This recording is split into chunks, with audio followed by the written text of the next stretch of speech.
We usually just think of our skin as this simple wrapping paper for our bodies, but today we're going to completely change how you look at yourself. We're diving into the story of skin, and I'm promising you a tour of a microscopic, bustling metropolis that's functioning right under your surface, 24 hours a day, 7 days a week. We're going to explore the machinery, the factories, and the absolutely brilliant engineering that literally keeps you alive and thriving. Let's get into it. But before we get into the heavy machinery of it all, I want you to think about something. Have you ever wondered why your face turns bright red when you're super angry, or why you suddenly go pale as a ghost when you're terrified? We've all experienced it, right? Our emotions are completely invisible, yet they somehow manage to instantly paint themselves right across our physical bodies. So how exactly does a feeling turn into a physical color change? Well, to understand that, we have to travel just underneath the surface. Okay, let's dive into this. Section 1, the dermis, a unique world. We're entering the middle layer of the skin, which is called the dermis. Think of the dermis as this incredibly strong yet surprisingly flexible underground city. It essentially holds all of your internal organs together in this perfectly packed biological wrapper. And honestly, without this highly industrialized middle layer, our bodies just couldn't interact with the outside world safely. But to truly appreciate this metropolis, you have to grasp the staggering density of it all. Picture a patch of skin about the size of a tiny shirt button, just 1 square centimeter. Inside that tiny space, you have 100 sweat glands, 3 whole feet of blood vessels, hundreds of nerve endings, 10 hair roots, and 15 oil glands. It's an incredibly complex network of biological wires and tubes. But here's the mind-blowing part. Despite being packed in so tightly, these thousands of miles of vessels and nerves never get tangled up, and they never drift out of place.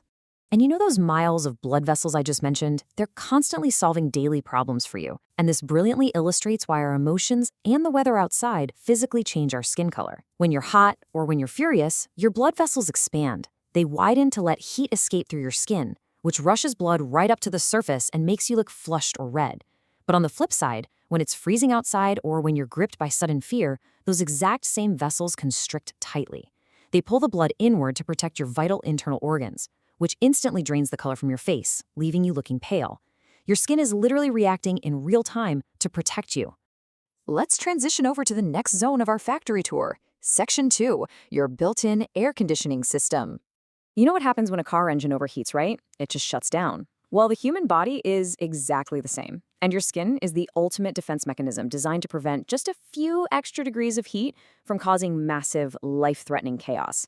98.6 degrees Fahrenheit, that's your body's normal, perfectly balanced temperature zone, and our internal systems are actually incredibly dramatic. If this temperature goes up by just a few degrees, your internal machinery starts to full-on panic. So to prevent that, your dermis works furiously, acting as a hyper-advanced, self-regulating AC unit to keep that number exactly where it needs to be no matter what you're doing. So how does it achieve this? With a massive army. 2 million, to be exact. That huge number represents your body's sweat factories, the sweat glands. The very millisecond your core temperature begins to creep past that 98.6-degree mark, these 2 million microscopic factories spring into absolute action, opening their floodgates to cool you down. Now, if 2 million glands doesn't sound crazy enough for you, try to wrap your head around this scale. Every single one of those glands is basically a tightly coiled up microscopic garden hose sitting in your dermis. Each tube is about 50 inches long. If you were to take every single sweat gland in your body, untangle them, and lay them out end to end, they would stretch for an incredible 6 miles. No joke. You're literally walking around with 6 miles of cooling pipes hidden right under your skin. Which brings us to Section 3, the amazing sweat network. Let's guide you a little deeper into this network, because these cooling pipes are doing far more than just splashing water on you when you go for a run. Sure, they open up to release water and remove excess heat, but more importantly, they are pulling a continuous 24/7 shift to filter out internal toxins and waste materials. So the crucial point here is that sweating isn't just about cooling off. It's a vital, non-stop waste removal system functioning around the clock to pump impurities right out of your bloodstream. In fact, they're so dedicated to taking out the trash that they do it even when you don't feel hot at all. Here's a totally surprising fact for you. Even in the dead of a freezing winter, when breaking a sweat seems absolutely impossible, your factories are still quietly pumping out nearly 3/4 of a liter of unnecessary moisture and waste every single day. Yeah, you're actually sweating right now. You just don't realize it. And just like your blood vessels, your sweat glands are heavily wired into your nervous system and your emotions.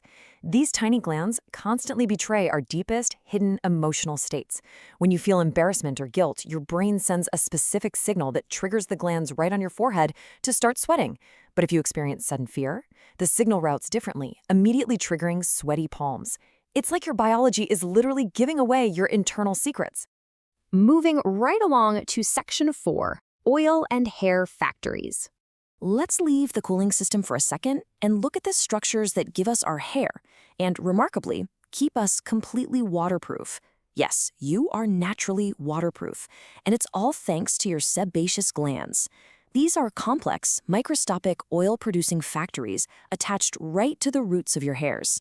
They manufacture this very specific, thick oil called sebum.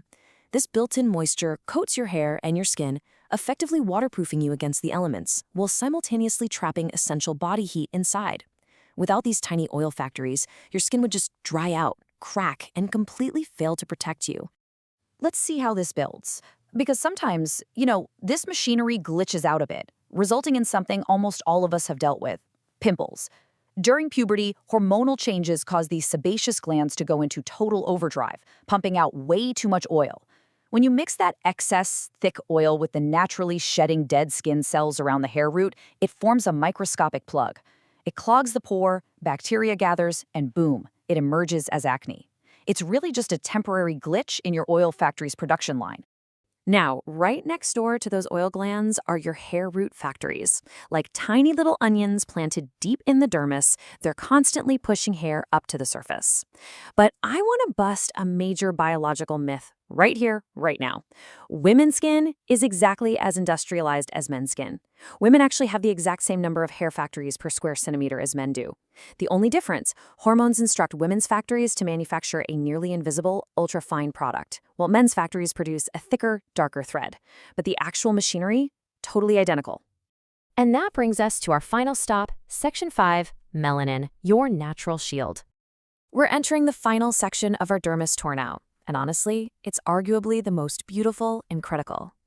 We're going to discover exactly where our personal colors come from and how our skin actively defends itself from attacks raining down from the sky.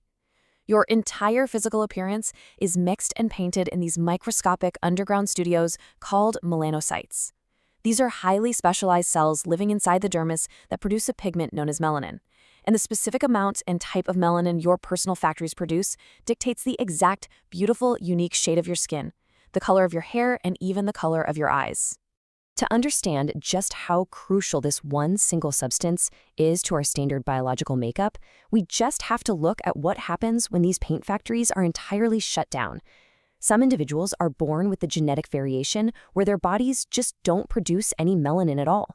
These individuals are known as albinos, presenting with incredibly light skin, white hair, and very pale eyes. It's a fascinating anomaly that really highlights the sheer visual power of melanin. Now, what's really interesting about this biological process is that melanin isn't just cosmetic paint. It's dynamic biological armor. When you step outside into the sunlight, you are literally being bombarded by dangerous invisible ultraviolet rays. But the second those rays hit you, your melanocytes detect the threat and actively pump out more melanin to absorb and scatter the radiation. That's what a suntan actually is. It's your skin rapidly deploying its active shield in real time to prevent cellular damage. How cool is that? So, as we wrap up this biological explainer, I really want you to take this quote to heart. The epic scale of what is happening just a millimeter below your fingertips is absolutely breathtaking. Your skin is not just a covering. It is a highly advanced, self-regulating biological metropolis working 24/7 to protect you. It cools you, it cleans you, it paints you, and it shields you. I want to leave you with this final thought. Tomorrow morning when you wake up and look in the bathroom mirror, will you just see skin? Or will you see the thousands of miles of vessels, the millions of sweat factories, and the tireless biological armor working in perfect harmony to keep you alive and well? Thank you so much for joining me on this incredible tour of the dermis. Keep learning, keep wondering, and I'll see you next time.